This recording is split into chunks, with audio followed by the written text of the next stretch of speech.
Good morning, class ninth. From today onwards, I'll tell you different structures present in the cell. I'll start with the outermost boundary of the cell, and that is cell membrane.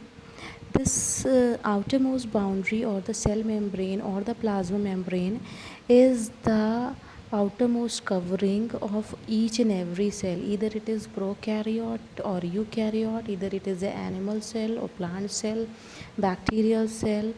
In all the cells, this is the outermost covering. In some of the cells, some cell wall is also present, but mostly it is the outermost covering of each and every cell. Okay, now let us discuss the structure of the plasma membrane or the cell membrane. So basically, the cell membrane is made up of two things, that is lipid bilayer. Lipid is basically the simplest form of the fats. Okay, bi means two layers. Okay, two layers of the fats or lipids, and in that one some proteins are also found. That protein molecules form the layer. Okay, these proteins are helpful in the basically the lipid layer is present, inside that some proteins are present. These proteins are helpful in the movement of the substances. Basically, the plasma membrane is semi permeable. What does this term means? That it allows the movement of certain particles. Okay, this means certain diameter of the particles can pass through the plasma membrane. That is why it is known as semi permeable. Okay, partially it allows the movement of the substances through it. So plasma membrane is basically made up of lipids and proteins. So we have let us see what are the functions of these things. Let us see what are the things present in the cell membrane. So basically the proteins, lipids are of phospholipids, means lipid plus phosphate group. Okay, phosphate group is called that phospholipid, means some fat including the fats. Phosphate is also present in that.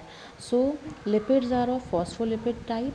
So these are basically these are helpful in providing the that protective layer. Okay, that forms a protective layer, a kind of barrier. Okay, around the cell. Then we have proteins. Some carrier proteins are present there. These carrier proteins actually allow the movement of the substance in movement of different substance inside the cytoplasm through the plasma membrane. Okay, and there are some other proteins also. These are known as glycoproteins. Some glycolipids are also present. These glycoproteins or glycolipids are basically, these are helpful in transporting the things through them, but these require some energy. Okay, these actually identify the substances, and after identification they absorb the substances. Okay, so these are the three things which are present in the plasma membrane. Now let us discuss the structure of the plasma membrane. Basically two models have been given so far, that is known as the unit membrane model of the plasma membrane. This was firstly given by David and Davidson, if I am not wrong, David and Davidson. These were the scientists who actually first described this kind of model, and then later on it was explained by Robertson in the year, I think, 1959. I'm not sure about the year, maybe it is 1959. Robertson gave this model. This model is known as membrane unit membrane model. Okay, so in this model, what Robertson said, he said that there are two lipid there are two lipid layers. See, these are the lipid layers which are arranged here in the middle, and these are being covered by internally and externally by a glycoprotein layer. Okay, so basically it is a tri-layer concept in which two layers of glycoproteins are present, and these cover up the lipid layer. Okay, so this model was given by Robertson, and this unit membrane model is also known as sandwich model. Why it is called sandwich model? Because you can see it is looking like a sandwich. Some toppings are present inside, and these are the breads which are present on that. So this model actually is not being it is not a successful model, because it is not allowing, it is has some demerits. One of the demerit is that that some of the scientists say that this movement this kind of structure cannot occur in the nature. Why? Because lipids, that is the fats are actually when the temperature increases, then the fat are in the oily form, or they are in the liquid form. In that manner, they can never be inside the protein layer. Okay, because fats remain in the liquid, in a fluid state, in a room temperature. That is why this kind of layer cannot be formed by the fats or the lipids, and proteins cannot cover it like this. So this is the reason this model is not being accepted. Now the most successful model is this one. In this model, let me tell you what the model name is. Its name is fluid mosaic model.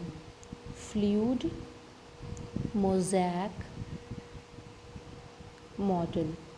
Okay, fluid mosaic model. This model was given by Singer and Nicholson.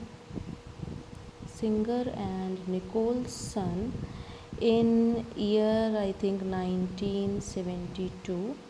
So in this model, in fluid mosaic model, what this model is saying about the structure of the cell membrane, that it has two layers of the lipids. You can see these two layers of the lipids are present here.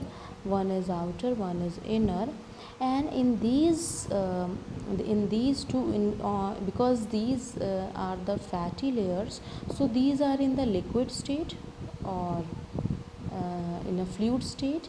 And in these fluid state liquid or lipids bilayer, some proteins are found like this.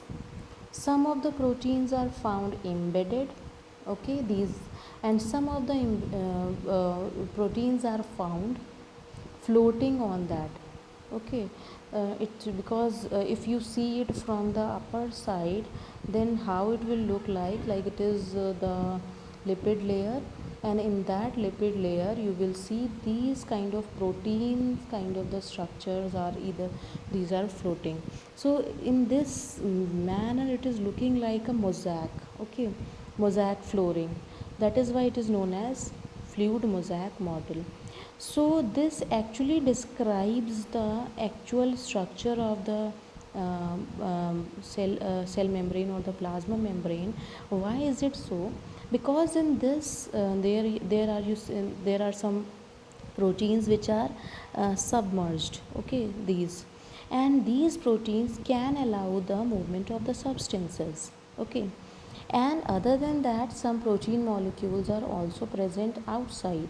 These may be helpful in the protection from the other types of the germs. Okay, and other than that, these lipid layer is present, which will not allow the movement of different substances. And due to these structures, because there are some structures, some gapping is there, that is why molecules of some smaller than that can only move from this side to this side. Not all kind of the materials can come inside or go out from it. So that is the reason this model is being accepted everywhere. And this model actually describes the true nature or true structure of the plasma membrane. Okay, so these are the two models in which this fluid mosaic model is accepted widely.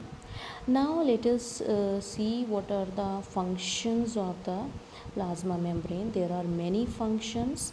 Basically, these are helpful in keeping all the cellular components inside the cell. Means all the cell organelles are kept inside the plasma membrane only. Okay, it allows the movement of the substances inside the cell and outside the cell as well. Okay, it is also helpful in separating the cell, one cell from the other cell. And many chemical reactions also occur from here, because water, minerals and proteins, these things can go inside and come out of that. That is why it is helpful in these structure, these kind of the functions also. And it has because plasma membrane is quite flexible, that is why that is why any organism is able to change the shape of itself, like amoeba. Amoeba has the membrane which can help it from the for the movement also. Okay, let us see some more functions also. There are some more functions like transport of molecule. I told you phagocytosis means to take in the. Okay, so phagocytosis means to engulf the substances through the plasma membrane. Substances or the materials which are needed, or even the bacteria or germs, can get inside the cell.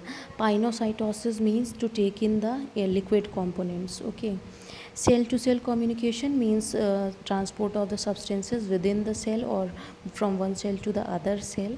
Signaling means basically the cell membrane allows the receptor of the substances like heat, touch, these things can be felt by the plasma membrane itself. These have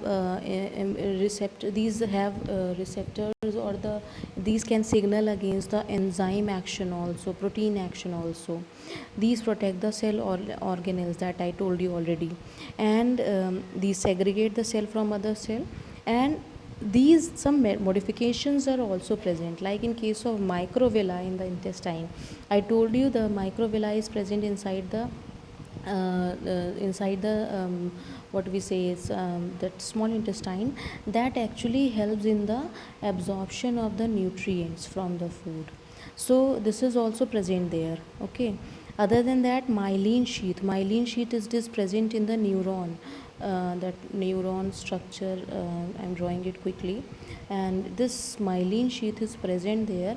This actually allows the conduction of the impulses, and it actually insulate the axon part of the that the nerve cell. So basically these are some modifications also which are present, and these have different kinds of functions according to the cell structure. So today in our session, what we have discussed about the cell membrane. It is the outermost covering. It is made up of lipids and proteins. Proteins are basically helpful in the movement of the substances. The proteins are of different types, like glycoproteins are there, glycolipids are there, phospholipids are there. These proteins help in the movement and absorption of the substances. And first model was given by Robertson, in which he told that lipid bilayer is present, which is coated by the glycoprotein. It is not accepted. Then fluid mosaic model was given by Singer and Nicholson, and that actually explains the true nature of the plasma membrane, in which he said that proteins are present in a molecular form, and the lipid bilayer is present there, and actually it allows the movement of the substances. Functions, I told you, these help in separating the cells. These help in the movement of the substances from the cell. These allows the cells to change their shape. These allow the substances, means cell organelles, to be protected.